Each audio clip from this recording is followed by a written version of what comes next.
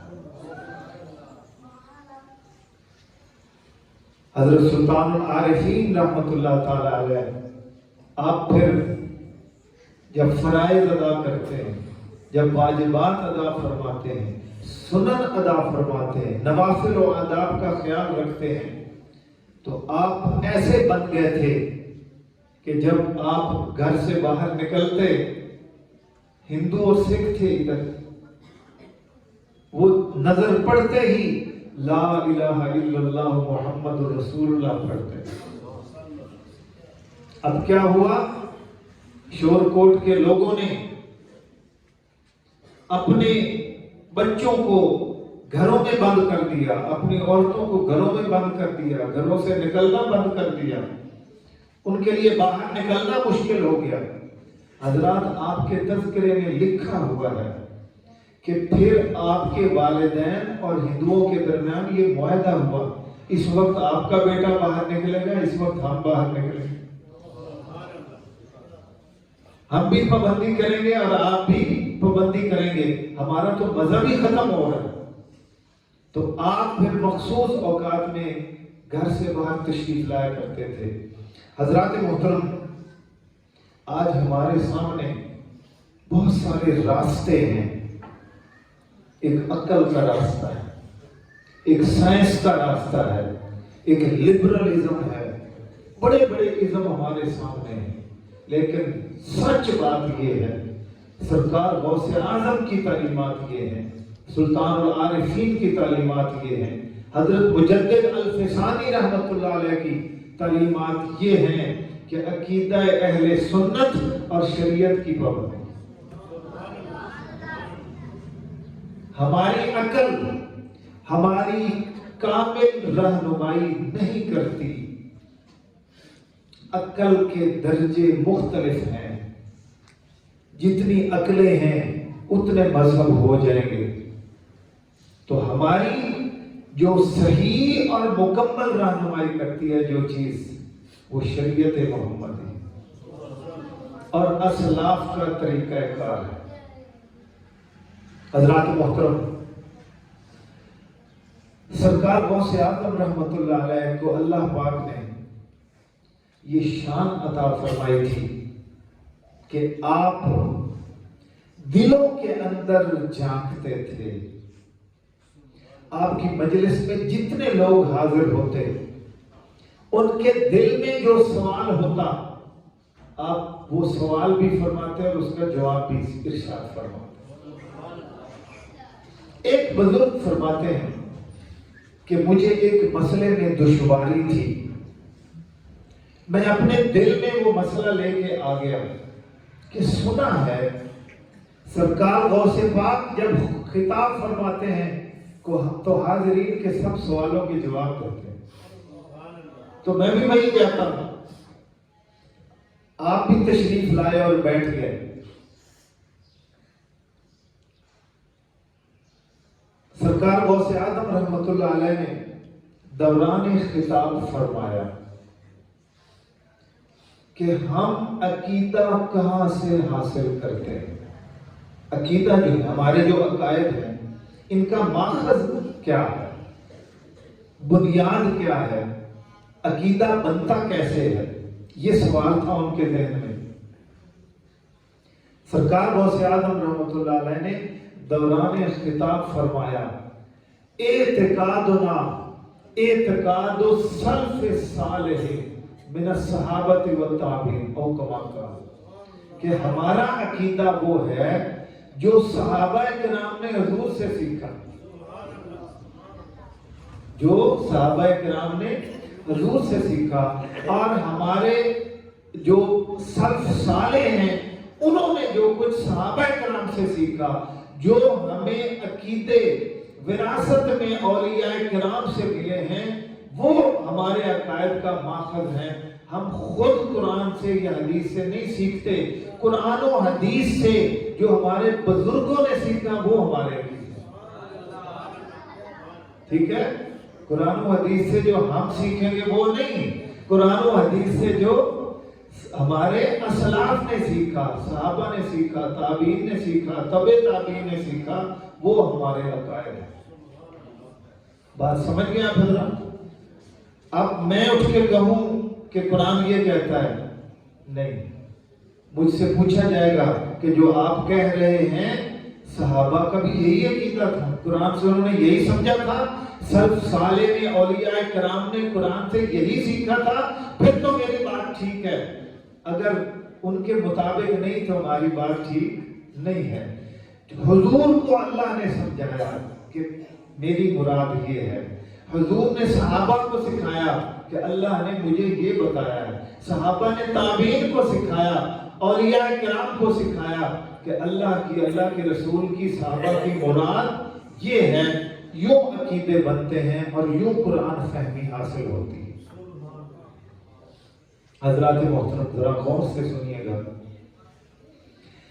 اسلام کو اور مسلمانوں کو زوال آنا اس وقت شروع ہوا جب ہم نے عقیدے کے ماخذ کو چھوڑا۔ عقیدے کا ماخذ صحابہ ہے، سلف صالحین ہے، یہ ماخذ تھے، اور اس ماخذ کا محافظ تھا شیخ الاسلام۔ بات سمجھ رہے ہیں؟ آج آپ دیکھیں کہ اہل سنت میں اختلافات رونما ہو رہے ہیں، لیکن کوئی ان کا فیصلہ کرنے والا نہیں۔ اگر کوئی فیصلہ کرتا ہے تو کوئی اس پہ یقین کرنے والا نہیں۔ کیا ایسا ہے یا نہیں؟ ہے نا؟ تو ایسا اس لیے ہوا کہ ہم نے ماخذ کو اور ماخذ کا جو محافظ تھا اس کا دامن چھوڑ دیا۔ علامہ محمد اقبال رحمۃ اللہ علیہ فرماتے ہیں کہ بر صغیر پاک و ہند میں برطانیہ نے سب سے پہلا کام ہی یہی کیا کہ مسلمانوں کی اساس جو ہے، مسلمانوں کی اساس پہ حملہ کیا جائے۔ وہ اساس کیا تھی؟ عقیدے کا ماخذ کیا ہے، اس اساس پہ، اور دوسرا حملہ انہوں نے کیا اس ماخذ کا محافظ جو شیخ الاسلام کا جو ایک منصب ہے ملک کے اندر، اس کا خاتمہ کر دیا جائے۔ پھر کیا ہوا؟ جس عالم کو جو انگریز نے کہا، اس نے قرآن و حدیث کی ویسی تشریح کرنا شروع کر دیا، اس نے لوگوں کو خوش کرنا شروع کر دیا، اس نے حکومتوں کو خوش کرنا شروع کر دیا۔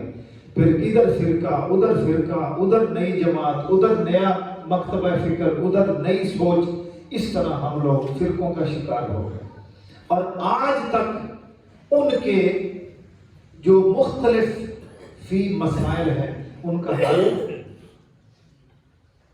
اس کی کوئی ججمنٹ اور اس کا فیصلہ کسی نے نہیں کیا۔ حضرات محترم، حاجی امداد اللہ مہاجر مکی رحمۃ اللہ علیہ نے فیصلہ ہفت مسئلہ لکھا۔ آپ نے عقائد کے بنیادی ماخذ کا تحفظ کرنے کا حق ادا کیا، لیکن انہی کی جماعت نے نہیں مانا۔ بات سمجھ رہے ہیں حضرات؟ پیر سید مہر علی شاہ رحمۃ اللہ تعالی علیہ نے اپنے زمانے میں عقیدوں کے ماخذ کا تحفظ کیا، جن مسائل میں مسلمان مختلف تھے آپ نے اس کا فیصلہ فرمایا، لیکن کسی نے مانا اور کسی نے نہیں مانا، کیونکہ اس کے پیچھے ریاست نہیں تھی اور اس کو نافذ کرنے کے لیے حکومت نہیں تھی، تو یوں مسلمانوں کے اندر اختلاف ہونا شروع ہو گیا۔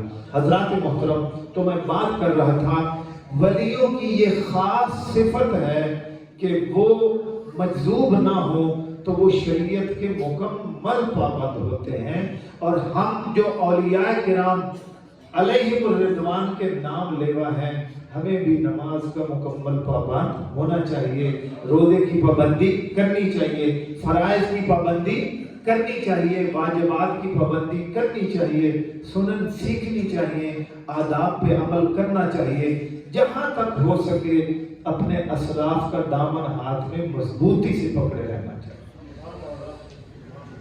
چونکہ یہ مدرسہ ہے۔ اس لیے اس حوالے سے بھی میں آپ حضرات کے گوش گزار کروں کہ سرکار غوث اعظم کا قرآن سے کیا تعلق تھا۔ دین کا جو کام ہے وہ کرنے کے چند طریقے ہیں۔ سب سے پہلا طریقہ تعلیم ہے، دوسرا طریقہ تبلیغ ہے، اور تیسرا طریقہ تحریر ہے۔ بات سمجھ گئے؟ دین کا کام کتنے طریقوں سے ہوتا ہے؟ سب سے پہلا طریقہ تعلیم، دوسرا طریقہ تبلیغ، اور تیسرا طریقہ تحریر۔ آئیے دیکھیں ہمارے آقا مولا جناب محمد مصطفیٰ احمد مجتبیٰ صلی اللہ علیہ وسلم نے کون سا طریقہ اپنایا۔ یہی باتیں تھیں۔ اللہ پاک نے قرآن میں فرمایا یتلو علیہم آیاتہ، حضور نے قرآن پڑھ پڑھ کر سنایا۔ قرآن جب پڑھا جاتا ہے تو دل میں تاثیر ہوتی ہے۔ غور سے سن لیں، میں آپ حضرات سے بات کہنے والا ہوں۔ دل میں جگہ، ادھر میری طرف دیکھیے، دل میں جگہ صرف قرآن کے لیے ہے، کسی اور بات کی دل میں جگہ ہے ہی نہیں۔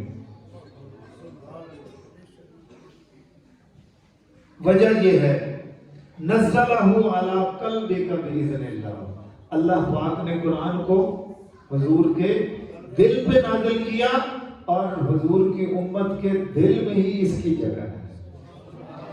دلوں میں جو کلام تاثیر کرتا ہے وہ صرف اور صرف قرآن ہے۔ اس لیے یتلو علیہم آیاتہ، اے میرے حبیب اپنی قوم کو قرآن سناؤ، ان کے دلوں کے دروازے کھلے۔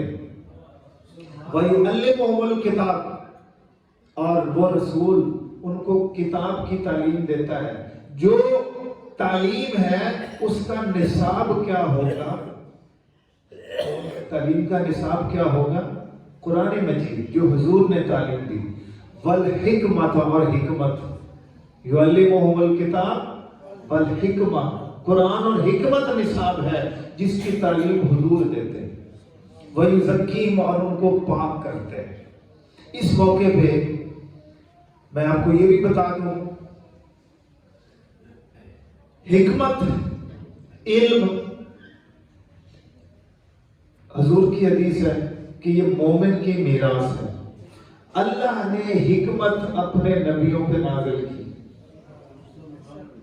اللہ نے حکمت اپنے نبیوں پہ نازل فرمائی، اور نبیوں نے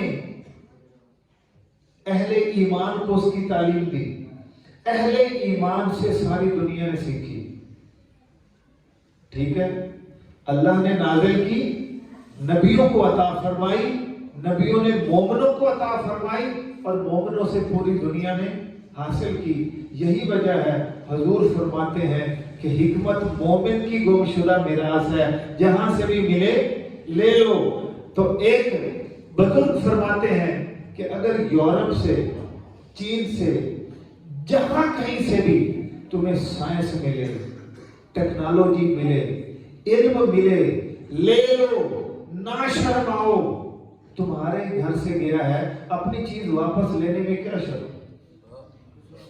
جہاں کہیں بھی علم گیا ہے وہاں سے لے لو، شرمانے کی ضرورت نہیں، تمہارا ہی مال ہے، ادھر سے ہی گیا ہے۔ تو ہمیں علم حاصل کرنا چاہیے، بھلے وہ سائنس ہو، بھلے وہ سیاست ہو، کوئی بھی علم جس میں انسان کا فائدہ ہے ہمیں حاصل کرنا چاہیے۔ اور یہ نہیں کرنا چاہیے کہ ہم علم حاصل کرنے کے لیے وہاں جائیں۔ اصل میں ہوا یہ ہے کہ یہ ہماری وراثت تھی، ہم سے کھو گئی، ہم نے غفلت برتی، وہ لے گئے، اب ہم واپس لیں تو کوئی بری بات نہیں۔ یعلمہم الکتاب والحکمہ، سرکار غوث اعظم رحمت اللہ تعالی علیہ کو جب پہلے دن درس گاہ میں لے جایا گیا، اعوذ باللہ من الشیطان الرجیم، بسم اللہ الرحمن الرحیم آپ کو پڑھائی گئی، اور کہا گیا الحمدللہ الف با آپ کو پڑھائی گئی تو آپ نے استاد محترم سے فرمایا آپ ذرا سنیں، آپ ذرا سماعت فرمائیں، تو آپ نے اعوذ باللہ بسم اللہ پڑھی اور پورے 18 سپارے ون سٹنگ میں سنا دی۔ پہلے ہی دن پورے 18 پارے آپ نے سنا دیے، 18 سپارے۔ اب بعض علماء فرماتے ہیں کہ اس کی وجہ یہ تھی کہ آپ کی والدہ ماجدہ ان کو 18 سپارے حفظ تھے، تو آپ وہ پڑھتی تھی تو آپ نے حفظ کر لی، ایسے ہی سنا نا آپ نے۔ لیکن مجھے یہ ٹھیک نہیں لگتی یہ بات، آپ ذرا غور کریں کہ 18 سپارے ان کو حفظ تھے، باقی ان کو ناظرے بھی نہیں آتے تھے۔ بولی ناظرے تو آتے ہوں گے، یقیناً آتے ہوں گے، 18 انہوں نے حفظ کیے، کیا یہ ہو سکتا ہے کہ وہ 18 ہی پڑھتی ہو، باقی سپارے پڑھتی نہ ہو؟ یہ نہیں ہو سکتا، وہ تو قرآن والے تھے، قرآن ان کے گھر نازل ہوا تھا، وہ قرآن کے وارث سے، قرآن کے مؤلف تھے، قرآن کی قدر جاننے والے تھے، وہ تو پورا قرآن بار بار پڑھتی تھی نا۔ بات سمجھے؟ اصل میں معاملہ یہ ہے کہ سرکار غوث پاک کی والدہ کو 18 سپارے حفظ تھے، اور سرکار غوث پاک نے وہ سن کے یاد نہیں کیے تھے، اگر سن کے یاد کرتے تو باقی بھی یاد ہوتے، وہ باقی بھی پڑھتی تھی۔